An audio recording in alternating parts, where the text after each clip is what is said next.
Hello everyone, this is Showtime 112. We're back in Korea. It's June 1953 and we're flying with James Jabara, officially the first American jet ace in history. Jabara scored his first 6 kills during his first combat tour of Korea in 1950 and 1951. He then returned to United States where he was given a hero's welcome, after which he was sent on a goodwill tour of the Middle East because of his Lebanese origin. He then returned for a second combat tour of Korea in 1953, and he ended the war with 15 kills to his credit, which makes him the second most successful American and United Nations ace of the Korean War. He had also previously flown in World War II, where he was credited with 1.5 kills, flying P-51 Mustangs. Jabara, however, had a dark side. He was extremely aggressive, which is not necessarily unusual for a fighter pilot, but his aggressiveness would often become recklessness. One of the pilots who flew with him, General Earl Brown, described him as a man who would always go towards the sound of the guns and often without orders. He also said that if you were with him in a bar fight, he would always look for a man to punch, but in his excitement he might easily make a mistake and punch you. Jabara was also reported to be very hard on his wingmen. He would select the fastest sabers for him, and then he would complain if they couldn't keep up. One more interesting thing about Jabara is that he didn't have a very good eyesight, which is rather unusual for a fighter pilot. Now, all these factors plus one additional factor led to a friendly fire incident that Jabara was involved in June 1953. He was flying a patrol mission in the Mig Alley just south of the Yalu River, and he spotted 4 airplanes entering North Korean airspace from China. He assumed those were MiGs, so he approached them and attacked number 4 man in the formation. But those were not MiGs, those were American Sabres. The man he attacked was none other than his frequent wingman, Lieutenant Fraley, and to make irony even bigger, Lieutenant Fraley was flying Jabara's usual jet. After the first rounds hit his airplane, Lieutenant Fraley turned his head around, and he was even able to recognize that it was James Jabara shooting at him. Then he yelled over the radio, "Jabara is shooting at me." Jabara didn't stop shooting immediately, however. He fired a few more bursts and only then recognized his mistake. However, Lieutenant Fraley's jet was already very seriously damaged, and his best chances of survival were to fly above the water and eject there in hope of being rescued, because rescue over water was more successful than rescue over land.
Shooting at will.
Lieutenant Fraley eventually ejected over water.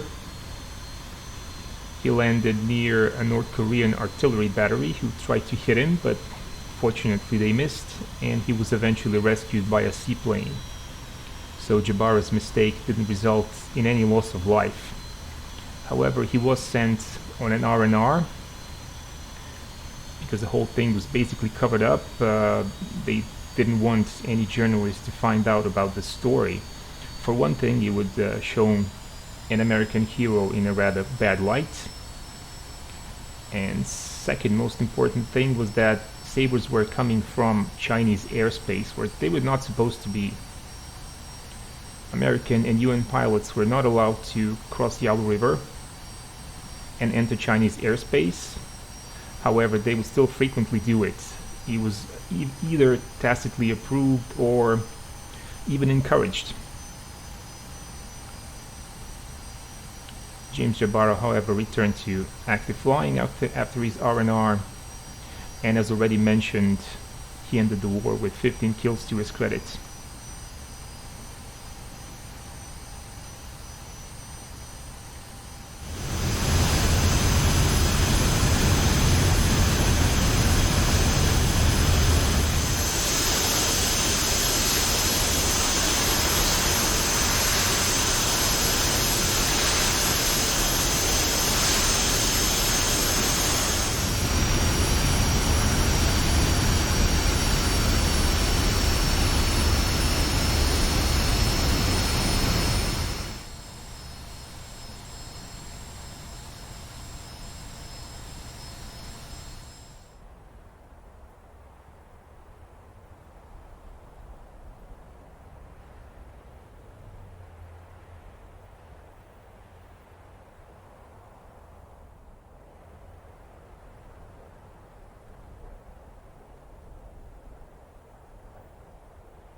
I hope you enjoyed this video. If you did, be sure to press the like button, that's really important for the channel. You can also follow us on Instagram and Facebook. If you're able to, you can help the channel by supporting it on Patreon, that would be very helpful. Feel free to comment, Like, share, and subscribe if you haven't done so already, and keep watching Showtime 112.